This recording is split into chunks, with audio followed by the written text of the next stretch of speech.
But you got to think that this is why the Empire has such a shitty military. Right? Because all the leadership, Vader's killing everybody. Sure. Like anybody who could shoot a fucking gun or fly a ship is dead already. Remember when we first met John McClane? Argyle picked him up from the plane and took him down the Nakatomi Tower at the Christmas party. And the terrorists were overzealous, but it was sweet when they killed Ellis. And with a little help from Alan, John McClane. Welcome back to Shat the Movies, the podcast where we answer the question, were the movies we love when growing up really that good? You ever caught yourself thinking, why don't they make movies like they used to? Can you still remember spending your Friday night searching for the perfect movie rental at Blockbuster Video? Do you even remember what Blockbuster Video was? If you answered yes, and this is the podcast for you, I'm one of your co-hosts, Roger Roper, and alongside me is Gene 3PO Lyons. I love you. I know.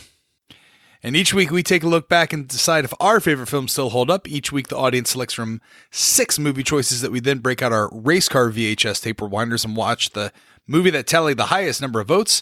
At the end of each podcast, we will provide you, the audience, with the number of wipes each movie would take to get off your respective butts. So thank you so much for listening.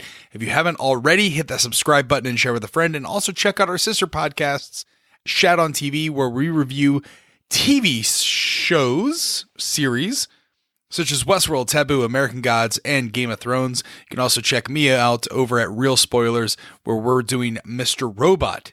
That being said, Gene, Big D could not join us tonight, so it's just you and I.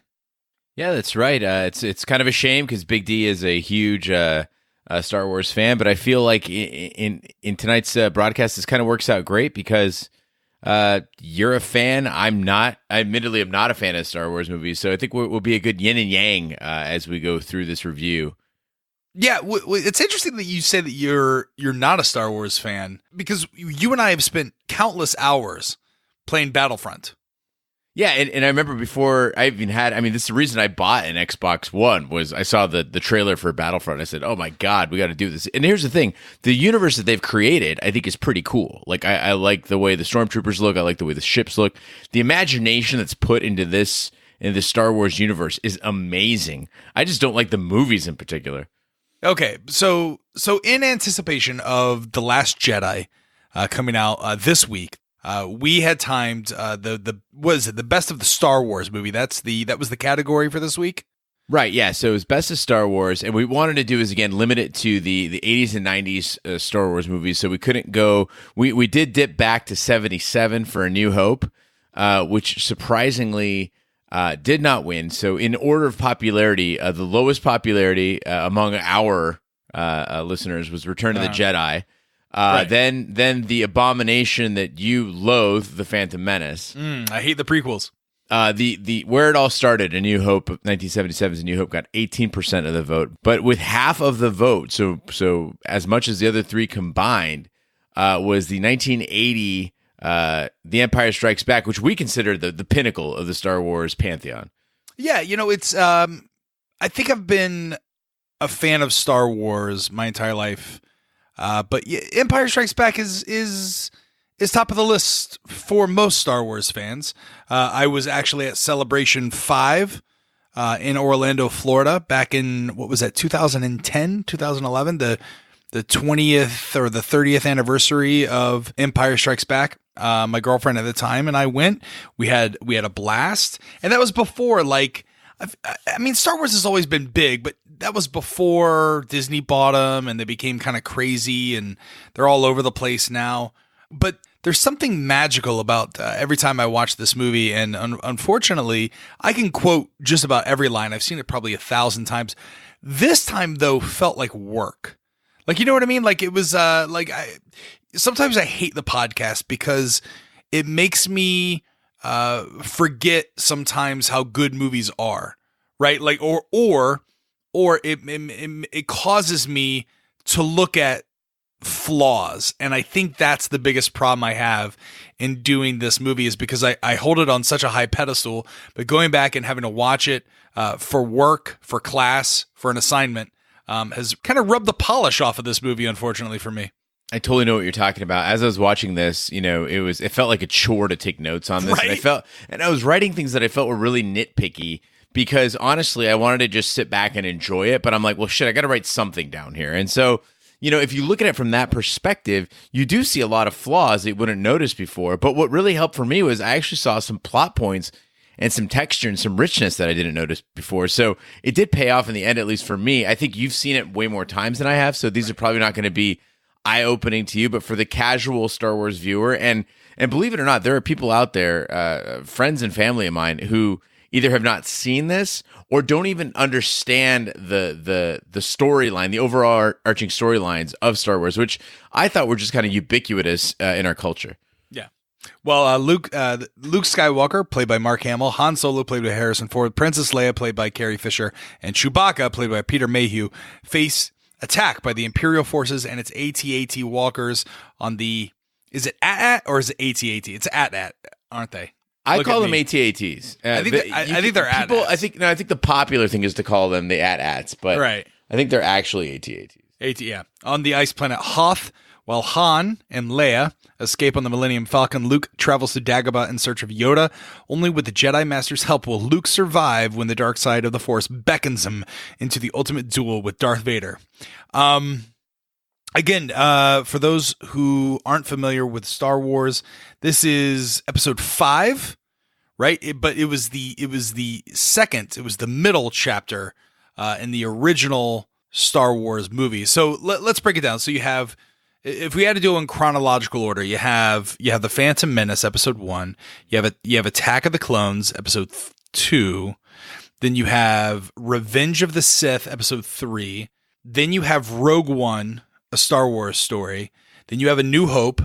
You have Empire. You have Jedi. You have The Force Awakens, and then the new one, The Last Jedi, which would be the 8th installment. That would be the 9th installment, technically, if you count Rogue One.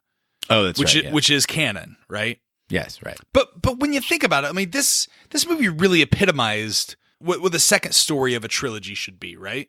Yeah, what I noticed, and I did put this in my notes toward the end as kind of and I'll go back to it when we get to the Shat score, because I think it really is an important factor in this movie, and what makes it excellent is the fact that when it picks up, you feel like you just leapt from A New Hope and your feet just landed right into the movie. Right.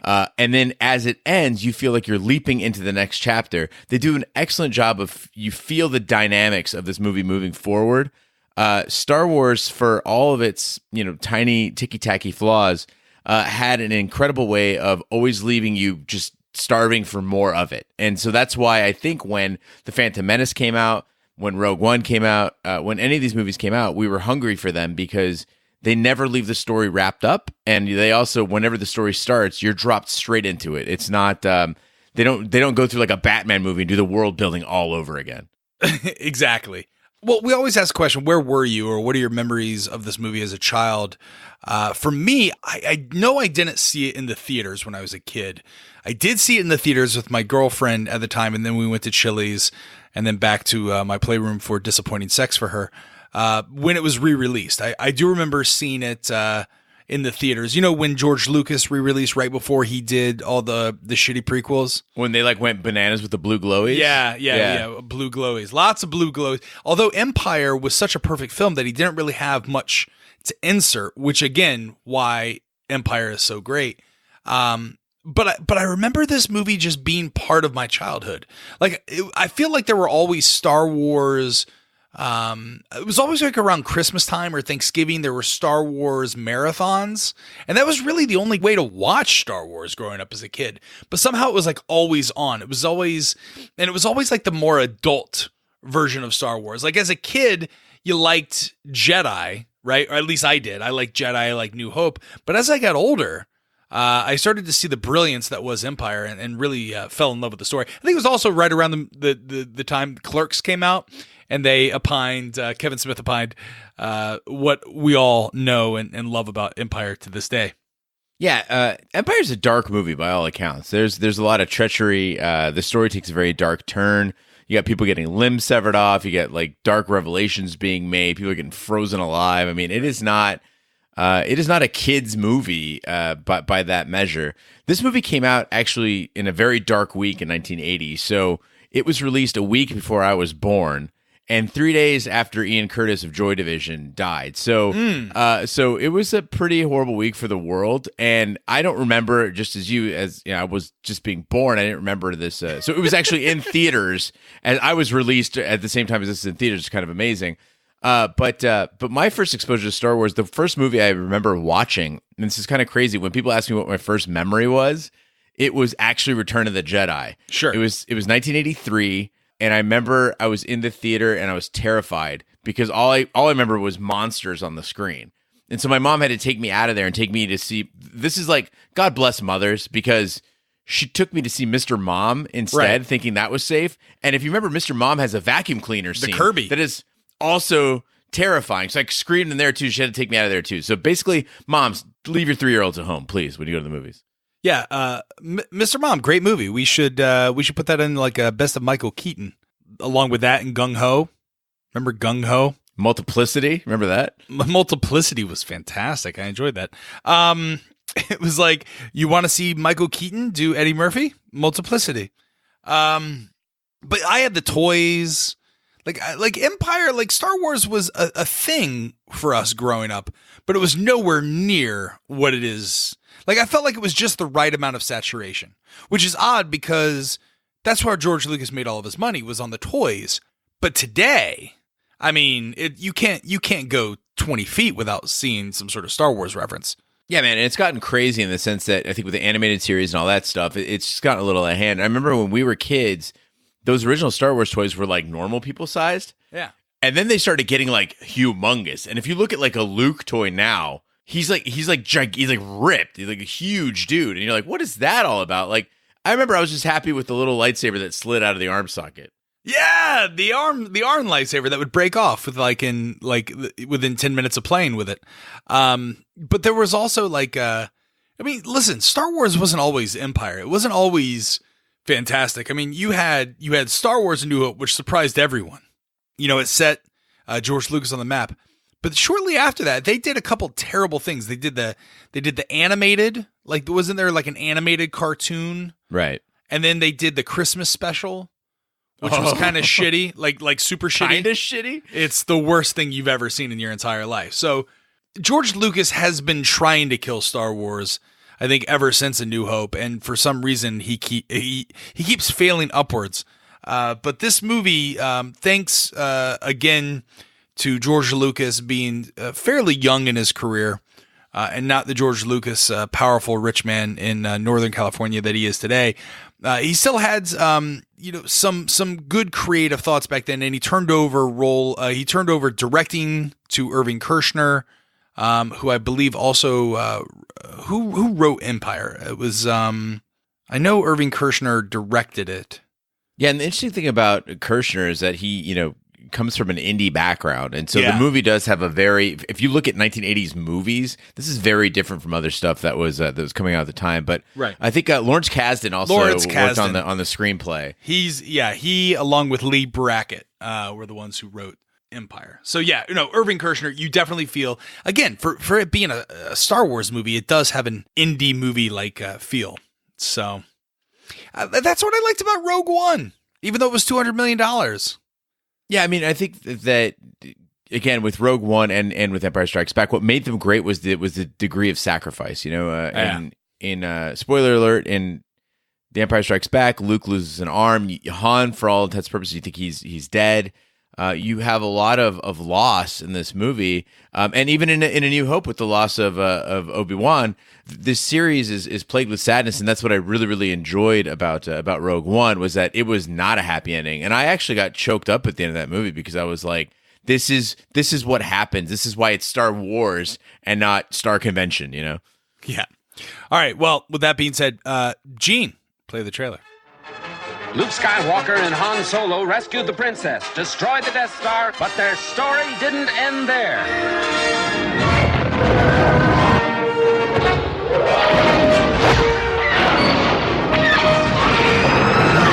Now, the creators of the biggest smash hit of all time bring you the next episode in the Star Wars saga, The Empire Strikes Back.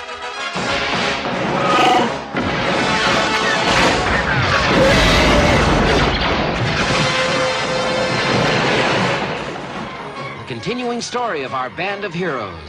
Luke Skywalker, Princess Leia, Han Solo, C-3PO, R2-D2, and Chewbacca. And introducing Lando Calrissian. It's an epic of romance.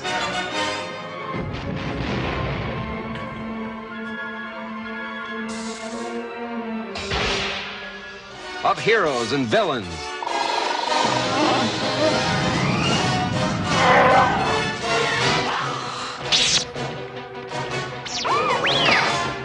They cross trackless voids to unknown worlds.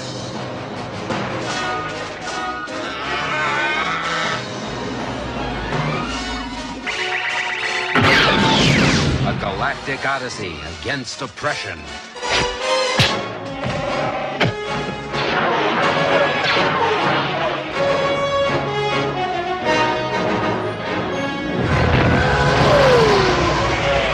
A big, new, sprawling space adventure in the Star Wars saga, The Empire Strikes Back.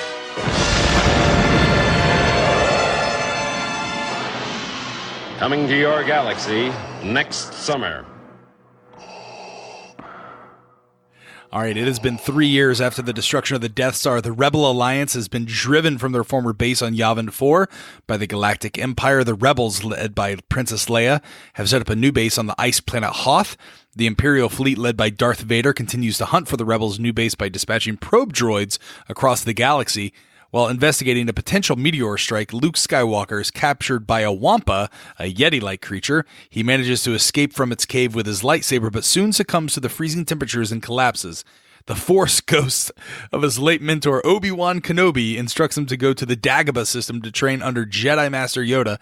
Luke is found by Han Solo, whose tauntaun collapses and dies. Han uses its warmth to keep Luke warm while he sets up a shelter. The duo make it through the night and are rescued by his search party. So as the scene opens up, you got this great ice planet Hoth, and they did a wonderful job of I mean, every scene in this movie, you feel like you are there, and that's incredible from 1980 to say this is an ice planet, this is a swamp planet, this is a cloud city. They really nailed it. And as I'm watching it, I see Luke cruise up on his tauntaun, and I think, wow, these effects are pretty incredible for 1980. The tauntaun's eyes open and shut, it's making some pretty accurate noises. He looks like he's really out there being cold. And then they throw in the Wampa, and it's like laughably bad. Like, I don't remember it being this bad. And I wish that directors would just learn a simple rule, which is if it doesn't look good, just imply it. You don't need to show it on the screen. The tauntaun's a good, Hoth looks good, but the Wampa is like swinging around. Every time anything gets severed off of it, they cut to the ground for something to fall off. Right. This movie, for as brilliant as Irving Kershner did with this movie, I feel that there are weird slow motion in parts.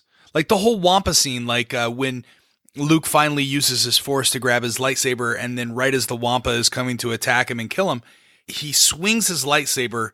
Then it cuts to slow-mo of the arm falling, and then it does a hard cut back to the Wampa yelling as Luke scurries up the cave. Later on in the movie, when Luke goes to that weird tree for no reason and fights Darth Vader, it again cuts to a slow-mo that, again, there's no other slow motion in all of Star Wars. These are the only scenes that have them. And if you look at more advanced action directing, like Saving Private Ryan and other stuff like that, in those action scenes when something is happening and it's hard to make it look real, that's when you want things to move fast. Right. Because when you slow it down, you have time to really look at it and go, wow, that looks like shit. But if that arm just flew off and it was really fast and the camera was moving at the same time, you might go, holy shit, he just cut his arm off. Yeah. Well, wasn't there a rumor that they had to insert that scene to explain why Mark Hamill's face looked so different between A New Hope and Empire? Because he got into a really bad car accident. George Lucas did say that they did use the Wampa scene in a sense to help explain what had happened to Mark Hamill's face, but didn't go as far as to say they wrote it specifically for that. And Hamill said that the makeup team did play on the scars to kind of they played it up a bit more after the Wampa scene, so it kind of was whether one fed off the other or was a specific thing. There's kind of a mystery. Yeah. Well, again, because I've seen this movie so many times, it's difficult for me to nitpick certain items. But if I had to nitpick a couple items, it's that characters like C-3PO, who again you watch Empire with subtitles on, I caught things that I never caught before. Like the whole purpose of C-3PO being at the Hoth base with Princess Leia is to almost like be like her handmaid, right? When he's complaining to R2 that how is he now going to get her clothes dry because they're in this ice thing, which kind of reduces the coolness factor of this movie. Yeah, dude, I mean, C-3PO is a protocol droid. So his job, and this is from the Star Wars wiki, his job is to aid sentients with their etiquette and relations with each other in the galaxy. So it makes sense that a princess would want to have a protocol droid. Right. But maybe in combat on Hoth might not be the best idea. Right. You know how I hate the prequels so much because all they do is sit and talk and then talk some more. In this one, I feel like it's almost like the same pacing, but they give the characters more to do in the sets. Like you have Han Solo repairing the Millennium Falcon. You have them doing things on the Hoth-based computers. Is this because there's practical effects versus green screen? I mean, I think for me, it was, I noticed the same thing that Star Wars has always, for me, had kind of a muted and slow pacing.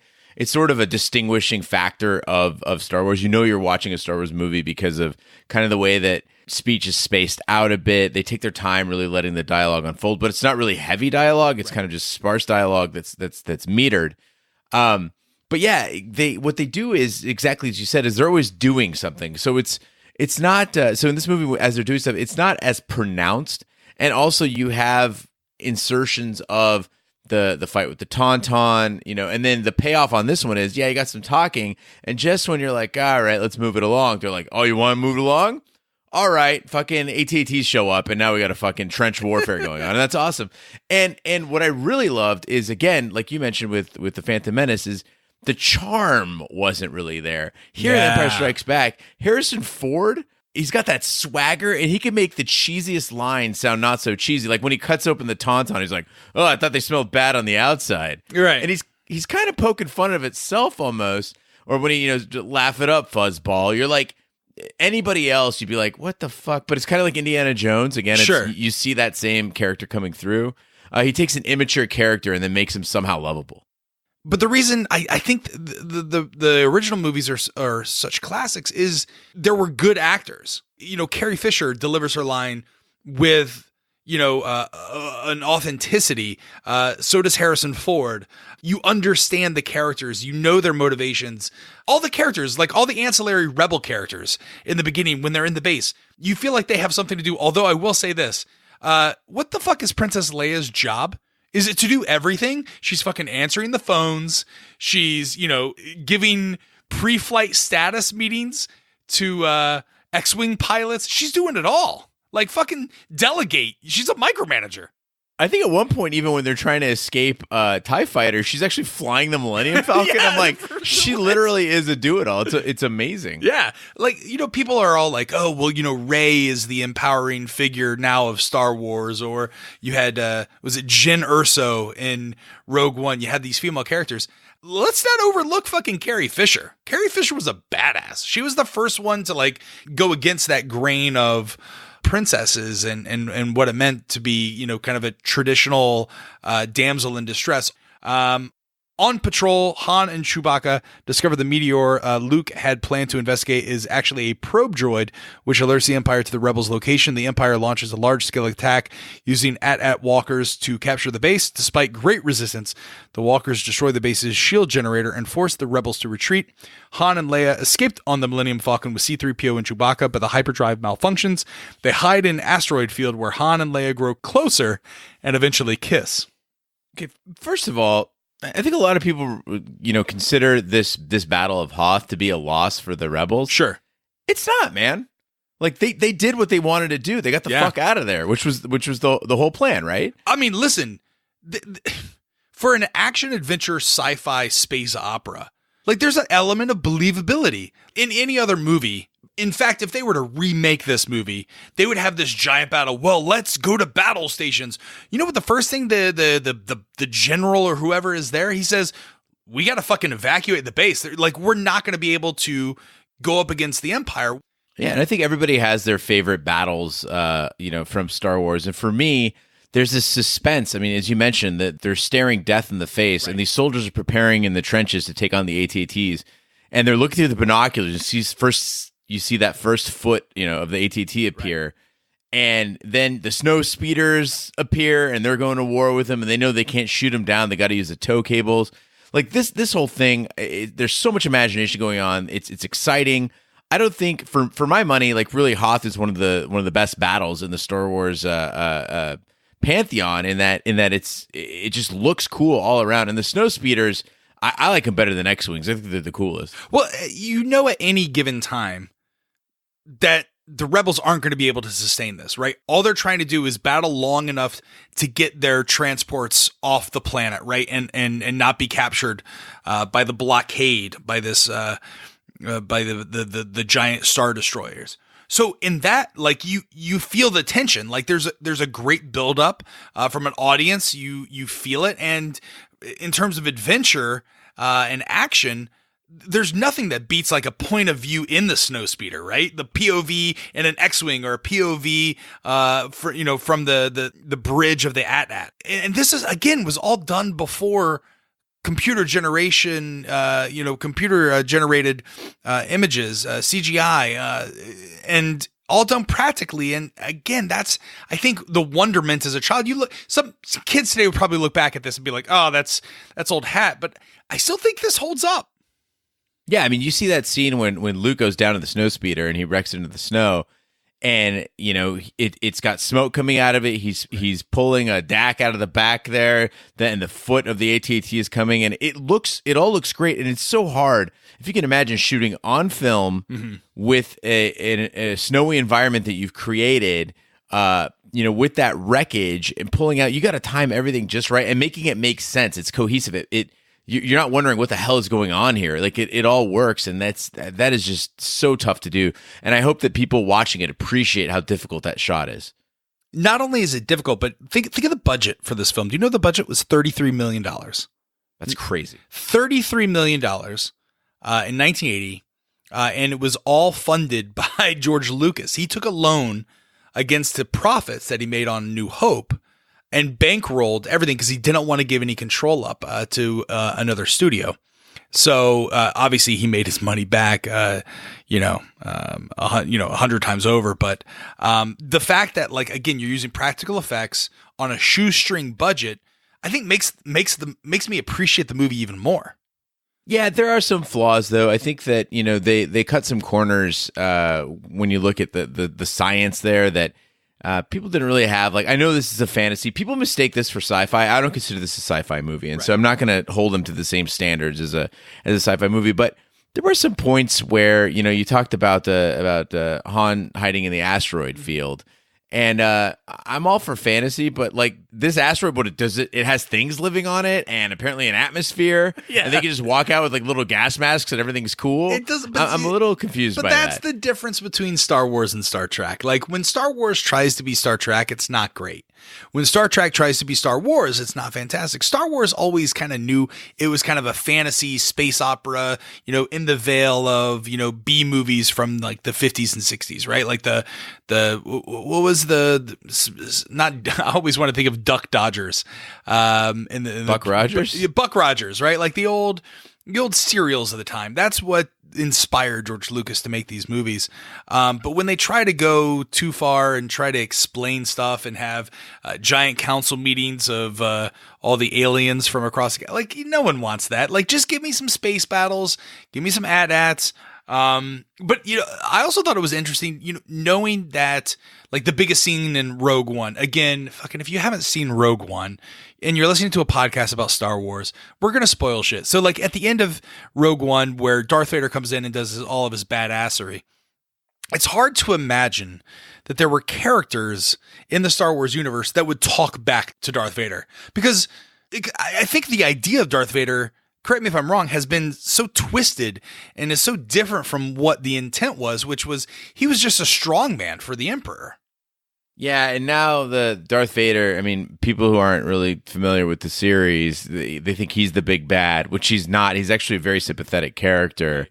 who's got quite a bit of heart, actually. But beyond that, he's also been so warped into, like, there's Darth Vader, everything. I mean, one of my chief complaints about Star Wars is that they just mutilate it into every commercial enterprise possible. And I hate when you go to like you go to like Disneyland, you got the breakdancing Darth Vader who's like dancing to like Bruno Mars and shit. Like, that is unnecessary. It's so unnecessary. I agree with you on that. But like in this movie, like Admiral Hessen talks back to him, and then like Darth Vader like lets it go, and then when he fails, like he uses the force choke. Is it the force choke? Force choke, yeah. Force choke. Okay. But then he uses that again, but you don't see him actually do that. You just see like the after effects of what happened.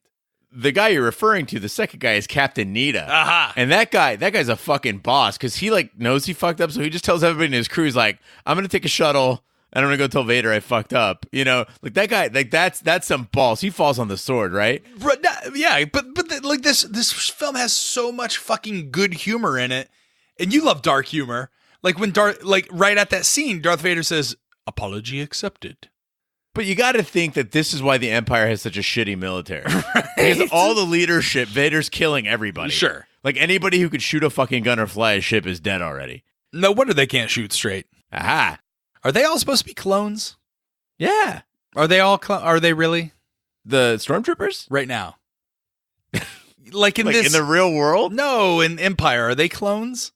Like the canon is all over the place. Because you got Leia kissing Luke. Like, do you really think that they intended them to be brother and sister, or do you think they kind of threw that in at the end? Oh, they definitely intended them to be brother and sister, of course. You think so? Yeah, there's so many references to it. To answer your question about the stormtroopers, though, the initial troopers were clones, sure. But after you've got an empire, right, then it's going to be enlisted or conscripts, like it's from the empire. Got it. But like, that'd be a lot of clones. All right, so back to my original point about not the Luke and Leia creepy kiss, but kind of like the Han moving in on Leia. Did you get a little creepy vibe there? No, I mean, no. I see what you're saying, but I get the sense that Han's a good enough dude where, like, she if she would have put her hand on him or moved away from him, she was waiting for it. She likes a scoundrel. Like, I don't think, because again, you got to think about Leia too. She's pursuing him through hallways. Like, she's giving him a lot of hints there that aren't about his ability to lead and his ability as a fighter. Right. But, like, do you think that Leia being a strong woman, do you think was that within her character? Yeah, I think it's consistent. I mean, it's that whole, like, it's this whole, like, there's a lot of women who are strong professionally and socially, and then, a bit of either a masochist or submissive when it comes to romance. I think that's pretty common. For me, while we're doing character studies here, I need to bring up the obvious, and that is everybody hates Jar Jar. Sure. But to me, Jar Jar is just another Chewbacca. No. And why does everyone love Chewbacca but hate Jar Jar? Explain this. All right. So I'll explain. Here's what it is. Chewbacca is a lovable character who never talks. Like, you don't understand. Other people have to explain what he's talking about, and he emotes his feelings, right? They tried to do an expanded Chewbacca scene in the Star Wars Christmas special, and it went terribly. It was worse than any Jar Jar scene. So Chewbacca is good in small bits. He's a fan favorite because it comes in small doses. They gave Jar Jar way too many lines, and Chewbacca was cool, right? Chewbacca was fearsome. There was nothing fearsome of Jar Jar. We'sa got a big army. Like, come on. Are you for real? See, I like to tell myself that the reason why Chewbacca was included in any of this is that so during The Force Awakens, there's a big payoff. Because then I was like, oh, I like Chewbacca now. But up until The Force Awakens, I swear, I was just like, all they do is he's the way that they poke fun at Han Solo. Yeah. And just like he just makes noises unnecessarily. I'm just like, oh god, this is so frustrating. No, we also learn in Empire that he's very good mechanically. He can fix spaceships. He can put back together C-3PO. Like, there's an intelligence level that's there. Like, he's, again, one of the fan favorites, and he was tall, and he's big, and he's hairy, and I don't know, people just like him. What is possibly redeeming about Jar Jar? The problem with Jar Jar is that they tried to combine Chewbacca with C-3PO. Didn't work. No, look, I'm not trying to vindicate Jar Jar. Sure. What I'm saying is if people are going to hate Jar Jar, why don't they hate Chewbacca? It's a lot of the same. I think the better argument is going to be if you hate Jar Jar, then you're going to hate the Porg. That flightless bird, little penguin bird, hangs out with Chewbacca. Oh, no. Yeah, there's the Porg. Yeah. Anyway, Vader summons bounty hunters, including the notorious Boba Fett, to assist in finding the Falcon.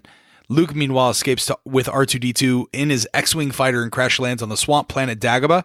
He meets a diminutive creature who reveals himself to be Yoda. After conferring with Obi-Wan's spirit, Yoda reluctantly accepts Luke as a student. Yoda trains Luke as a Jedi and raises his sunken ship from the swamp with the power of the Force after Luke claims it to be impossible.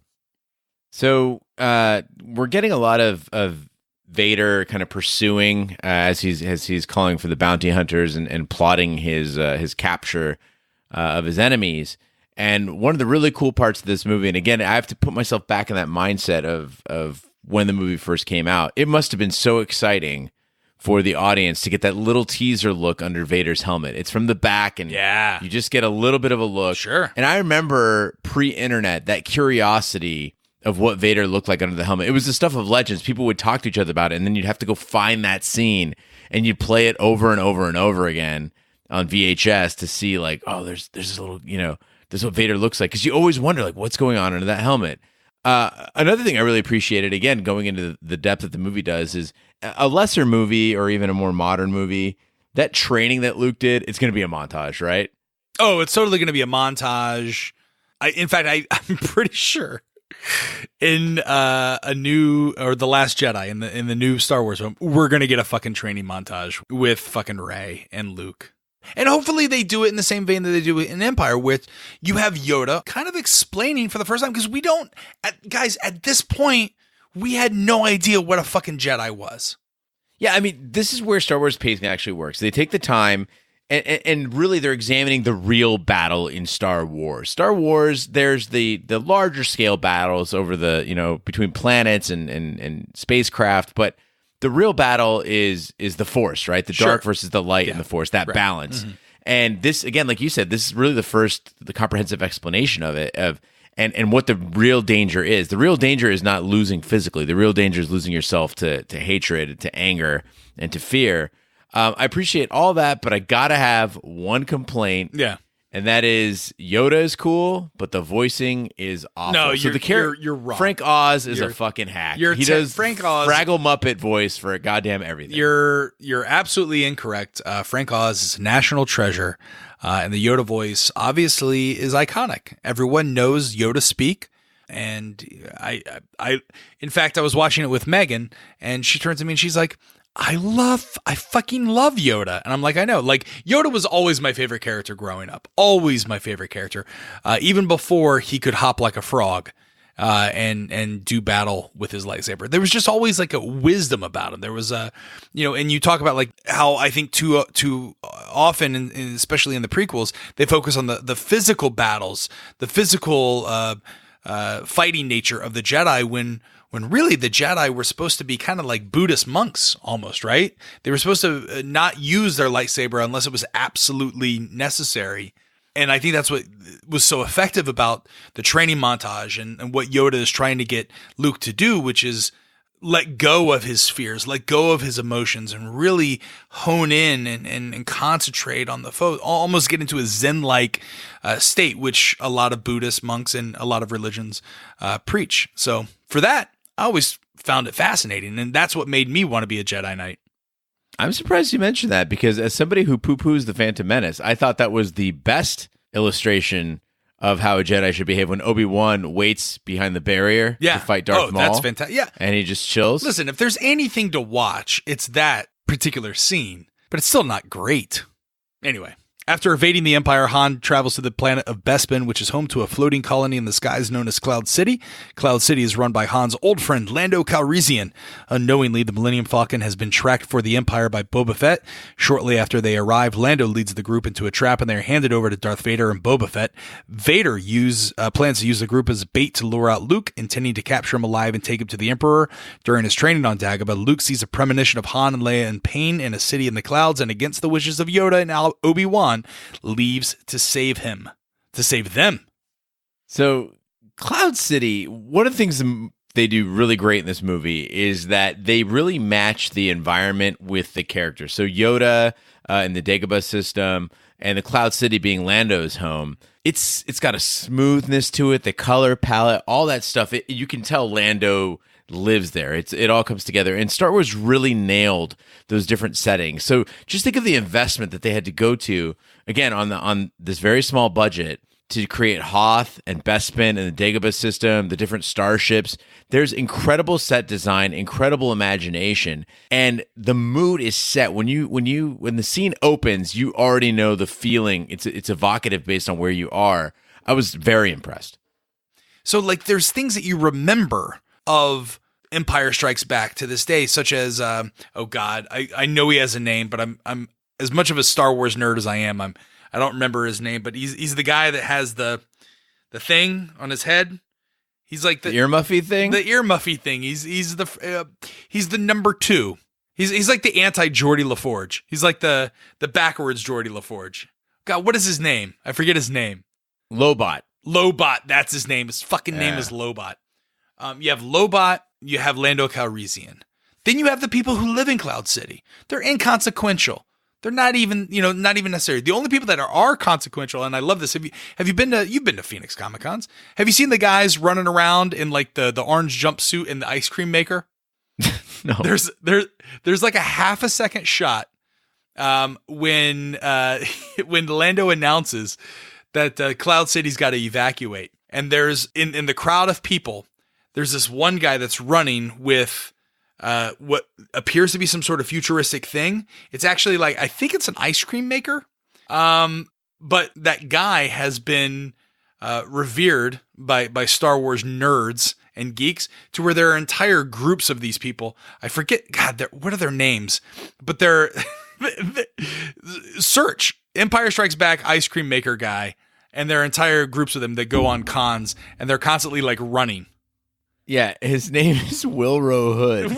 And there's actually an action figure. Yes. And it's him with a blaster and the ice cream maker. Yes.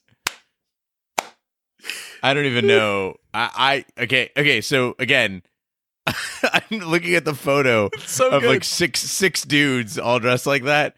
This might be the most amazing thing I've seen probably all year. That's what makes this movie brilliant. So, another kind of a deep dive item on this, and I hope I can get your help with this because I can't figure it out. Okay. Is when Luke is getting onto his X-Wing, and you've got Obi-Wan's blue glowy, who thankfully speaks like a ghost, so we know it's not just Obi-Wan. Yeah. Everything is like this. Was I any different when you trained me? And you've got Yoda too, and they're both like, dude, do not do this. Please. This is a really bad idea. This is exactly what he wants. You really should not do this. You need to finish your training. That's the only way you're going to win. It's a trap. Don't do this. And he's like, nope, I gotta go. Because he's Luke and he's an asshole to everybody. and then Luke is kind of a dick. Like, to pretty much. Well, he's Anakin's son. He's true. Exactly Anakin. I mean, it fits. But you got Obi-Wan saying like, oh, this boy is our last hope. And then Yoda kind of does the Queen, like, Bohemian Rhapsody thing where he kind of looks up and the light kind of comes from the top of his face and it's a red light. Yeah. And Yoda says, no, there is another. No, there is another. So, okay, so I was like, is he referencing Leia? Sure. Or is he referencing Anakin? I mean, it would be better if he was referencing Anakin, but I believe that he's referencing Leia. So yeah, the only evidence I could find is that in Return of the Jedi, they have a conversation. Yeah. That directly points to Leia. Correct. But as I'm watching this, I was like, oh shit, he's talking about Vader. Like it's this redemption arc for Vader, but it turns out, I guess, yeah, I think the common consensus, and do you agree it's Leia that they're talking about? Yeah, it's definitely Leia because of that conversation in Jedi. Here's the other thing I like about Empire is the subtle, like there's two lines that are spoken in almost every Star Wars movie. There's the one, I've got a bad feeling about this, and the other one, which is it's a trap. Both are said un-Schwarzeneggerly. Does that make sense? What I mean by that? Like Arnold Schwarzenegger now has to like crowbar in I'll be back into, you know, all of his movies, and sometimes it's out of place. In this movie, it's done in such a subtle way. Like when Leia steps off the Falcon in the middle of the asteroid worm, and she's like, I don't know, I've got a bad feeling about this. And then when she's being taken away by the Empire, she yells to Luke, it's a trap. There's a meaning, there's a reason for that line to be there other than to pay fan service. Yeah, and I hear that, speaking again of the reason why we're doing this, because The Last Jedi is coming out, what I've heard is that in The Last Jedi, there is a deep throwback that is going to really satisfy the gut of anybody who's followed this whole story. It's going to be the death of the guys in the ice cream maker, right? Spoiler alert. Wilrow Wood. Wilrow Wood dies. No, Wilrow Hood. Wilrow Hood dies in The Last Jedi. Wish Robin Hood would die in The Last Jedi. Well, Vader goes back on his agreement with Lando to let Leia and Chewbacca stay in Cloud City and takes them into custody instead. He intends to hold Luke in suspended animation in a block of carbonite for delivery to the Emperor. To test this process, he selects Han to be frozen against the protest of Fett, who fears he will lose his bounty. Han survives the freezing process. Vader then hands the frozen Han over to Fett, who intends to leave for Tatooine to deliver Han to Jabba the Hutt and claim the bounty on Han. Lando, who is forced into cooperating with the Empire, initiates an escape and frees Leia and the others. They then try to save Han, but are too late and unable to stop Fett as he departs on his ship. They fight their way back to the Falcon and flee Cloud City. All right, so Vader makes this deal with Lando, and as you mentioned, he goes back on the agreement to let Leia and Chewbacca stay in Cloud City. He takes them into custody. Now, I was thinking about that, and you know that Vader's using them as a trap, but then I started thinking about Leia sees Vader, Vader sees her, and they have a moment where there seems to be a bit of a connection there. And I wonder, like, it seemed to me like Vader sensed that he was his daughter and decided to take her with him for safety. Because otherwise, what motivations does he have? I mean, I know he's got the princess now, like, as a prisoner there, but I wonder if that's the reason why he altered the deal. I feel like, again, this would kind of fit into my narrative of, like, Vader's trying to protect his offspring here. Sure. But am I being too optimistic here? No, I think you're trying to force more depth into Star Wars than what it is because in A New Hope, he's already captured Leia before. Like he's already like he probably gives her that look because he recognizes this is the same princess that I've been following. I destroyed her planet. That was the other thing that always bothered me is like if he notices Luke is his son, how come he doesn't know that Leia is his daughter, right? Like, because didn't he know that they had twins in the prequels? I don't think so. I mean, come on. If we're are you telling me the technology that they have, Padme never had a fucking ultrasound? You got to remember, and I always bring this up with Star Wars, this is a long, long time ago. Okay. So technology may not have developed in exactly the same way. But they have human androids. They have very similar way. Right. Come on, Star Wars. Okay, but listen, you talk about depth. What did the fucking tree scene mean? What was the purpose of that? Was it that Luke has to face his fear, which is that he will become Vader, and Vader is him if he gives into his anger? Is that what the tree scene is about? I think it was, or basically to show them that if he fights with anger, then he will only kill himself, essentially. So what was he supposed to do then? I don't think there was anything he was supposed to do. He was supposed to see that. I think that was... It's like when you're playing that video game and there's the cutscene and you can't do anything about it. And you're like, I wouldn't do that. What the hell? Right. Or the scene in the game where you're supposed to lose because then it advances the storyline. Right. And you're always mad about that. So I don't know. It was part of his training. Yoda's getting real psychedelic on his ass, and I just chalked it up to that. Is it odd that they froze Han in carbonite? Like, is that really the best way to transport a prisoner? Yeah, it seems like he's so valuable to Boba Fett. All Boba Fett's like, dude, can I just take this guy? Like, I'm a bounty hunter. He's a bounty. I helped you out. Maybe you help me out. And Vader's like, no, we need to test this thing. Again, we have all the technology in the world. We have the Empire. We've never tested. I want to get crazy with this thing. Yeah, we've never tested carbonite, and we don't have the technology for ultrasounds. He's like, look, ice cream maker, let's do this. And so, but what I don't understand is you've got all these stormtroopers, right? You've got all these people around. You're the fucking leader of the Empire's forces. Why not just throw some random dude in there? Yeah, that's not that valuable. Like you kill Han Solo, you're like, fuck. You got some of those troll creatures that are controlling the thing. You could throw one of those guys in the pit. Yeah, it makes no sense, and you could tell that Boba Fett is not happy about this. No. Well, after arriving at Cloud City and engaging in a brief confrontation with Boba Fett, Luke encounters Vader, and the two engage in a lightsaber duel that leads them over the city's central air shaft. As his mentors warned, Luke provides to be no match for Vader, who severs Luke's right hand, causing him to lose his weapon. After Luke refuses to join Vader against the Emperor, Vader reveals to Luke that he is his father. Humiliated and horrified by the truth, Luke intentionally falls off the bridge and is pulled into an air shaft. He is ejected beneath the floating city, but is able to grab onto an antenna. He makes a desperate telepathic plea to Leia, who senses it and persuades Lando to return for him in the Falcon. After Luke is brought on board, they are chased by TIE fighters, but R2-D2 reactivates the Falcon's hyperdrive, allowing them to escape. All right, it's been 37 years since this movie came out, and the lightsaber duel in the carbonite chamber and on the bridge, it still looks amazing. I would argue that looks better than any kind of choreographed Arizona chapter of Jedi Knight fighters. That scene I'll take over any Phantom Menace duel, over any Revenge of the Sith, any of those battles, even with Yoda's hopping around fighting the Emperor, right? Or Mace Windu's blocking lightning. This is what it's supposed to be. You have art, you have visual effects, and you have realistic. I would imagine swordplay.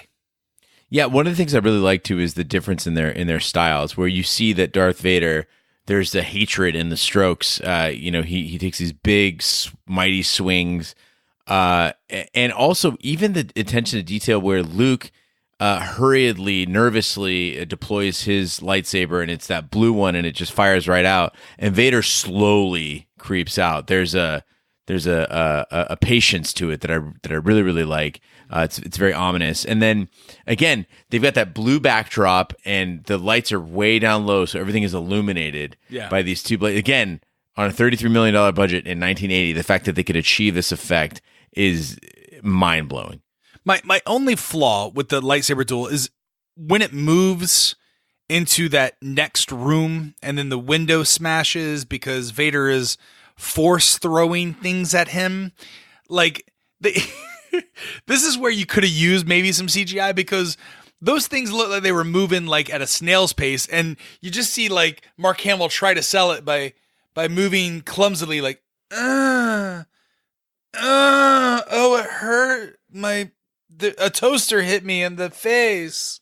Yeah, and that's the other thing too, is one, if big chunks of metal like that actually did hit you, they'd hurt a lot worse. But two, it's like he's somehow countering and parrying saber strikes from like one of the greatest warriors in the galaxy, and yet somehow can't dodge or cut through simple chunks of metal. I agree, and his whole strategy is wrong anyway, because he shows up and like he's there to rescue his friends. That's why he got there, right? Sure. But then he's chasing Vader around. It's like, dude, keep your eye on the prize, Luke. Luke is the worst. He's like the worst hero. I would argue R2-D2 is the worst hero. No, R2-D2 is the best hero. He's the one that's laughing. That's why he makes all those sounds. He's like Kenny in South Park. He's like, is this really what you want to fucking do? Yeah, but when we watched Willow, that scream, the Willow scream, Wah! and Big D does it better than I can do it. But I think I counted 4 of those. R2-D2's job is basically to get blasted, thrown out of things, and fall over and go, ah! But here, well, talk about falling over. Does it make any sense what Luke does? Like, all right, so he gets sucked out the window, right? He holds onto the platform, and then he kind of, shimmies away. Vader gives the whole monologue about join me, which, again, is fantastic. But his whole plan is, well, I'm just going to commit suicide at this point. Like, he just falls away. And then, like, it seemed implausible to me that he would conveniently go down into an air shaft and then out into an area that he could be picked up by the Millennium Falcon. Yeah.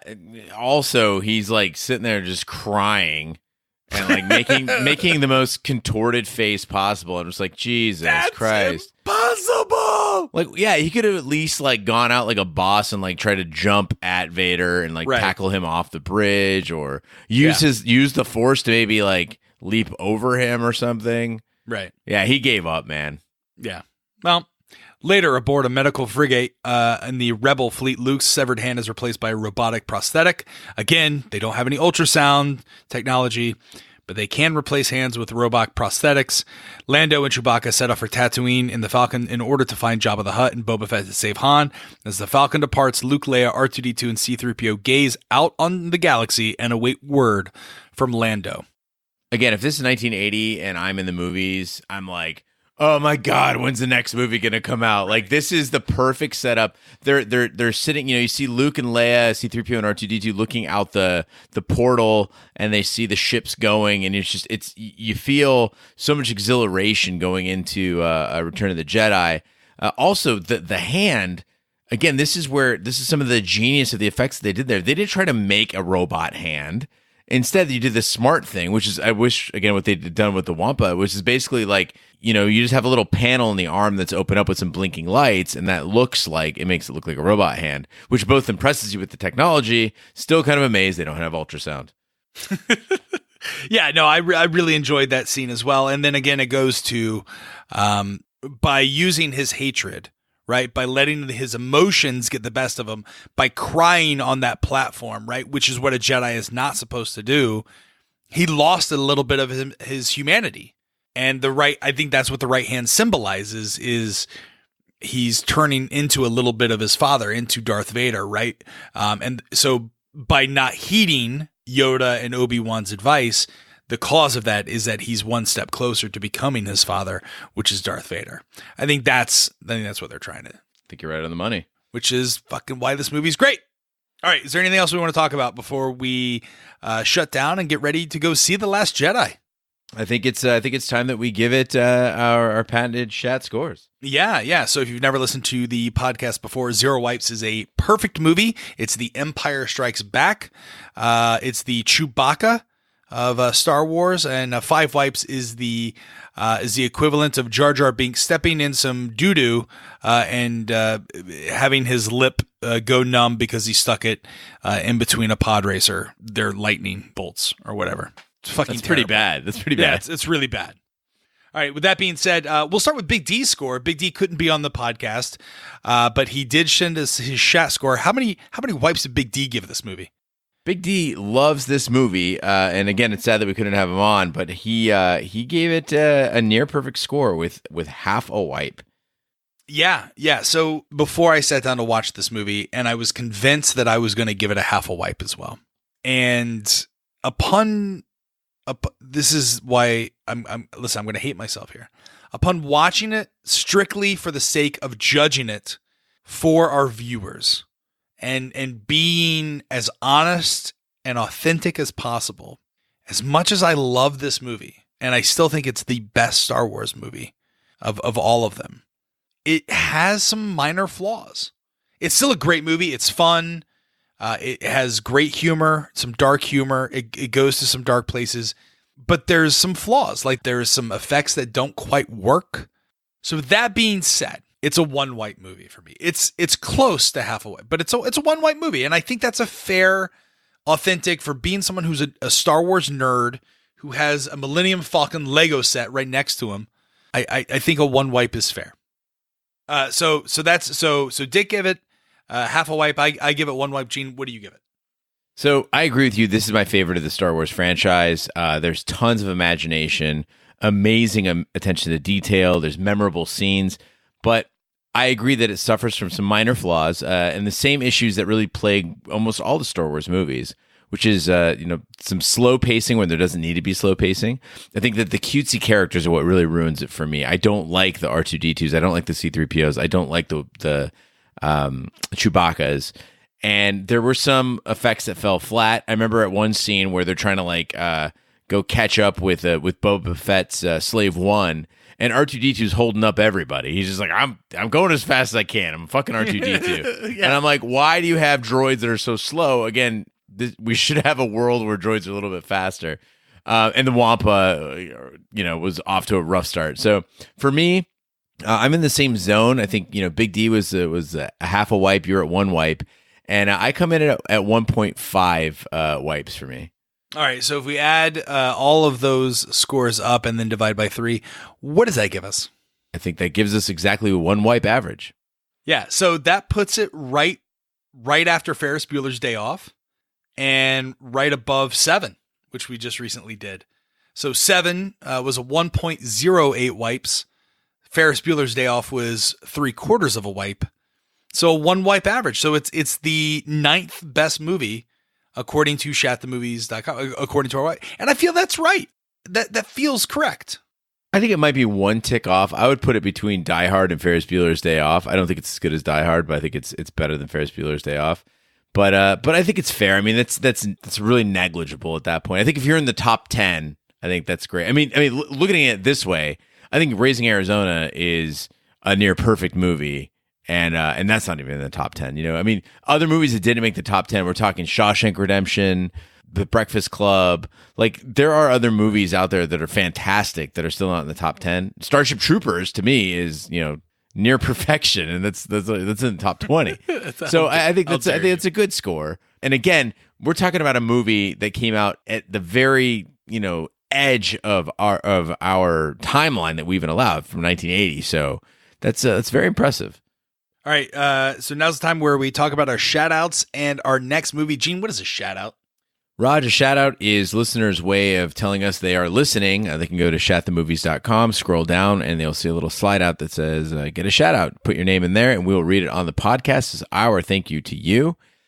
This week's shout-outs come from Josh, keeping Michigan tough hair. Hey, you're about to be in Michigan. You can meet up with Josh. All right, Josh. Yeah, I'll see you in Kalamazoo. Also, Apex, not enough copper tubing to be an astronaut, and the Mad Hatter. Which is great because we live in the copper state in Arizona, and I went to a copper mine over Thanksgiving. So if you needed some more copper, Apex, come to Jerome. Next up is Jesse. The Body. Vincent Dondellinger. I feel like Vincent Dondellinger is the name of my imaginary friend I had as a child. Okay. Greg from Hokitika, New Zealand. Why does everything from New Zealand sound like it should be in Lord of the Rings? Also, shout out from UK Andy. Yep. And he's not from United Kingdom. He goes to the University of Kentucky. Got it. Paul G. Paul Giamatti. He's a fan. Wow. That's awesome. Look at that. Matt. Hey, Matt. And finally, the last shout out is from Superman Jason. You know what? Here's my problem with Superman. He can do everything. He can fly. He's got great hair. But like this, if you have a glowing green rock, then you can defeat him. It's so easy. So, Superman Jason, you really should be Batman Jason. It's a metaphor, Raj. It's a metaphor. Kryptonite is a metaphor. Anyway, thanks everyone for writing in to Shat the Movies. Again, if you'd like to get your name mentioned on the podcast, please go to shatthemovies.com, scroll down, and when you see the slider, put your name in there, and we'll feature you on next week's shout-outs. Speaking of next week... Yeah, we're doing Christmas movies. That's right. So the next week will be Christmas movies. We put 6 options out there. In order from least to most popular by your vote was Muppet Christmas Carol. I really love that movie. The Santa Claus...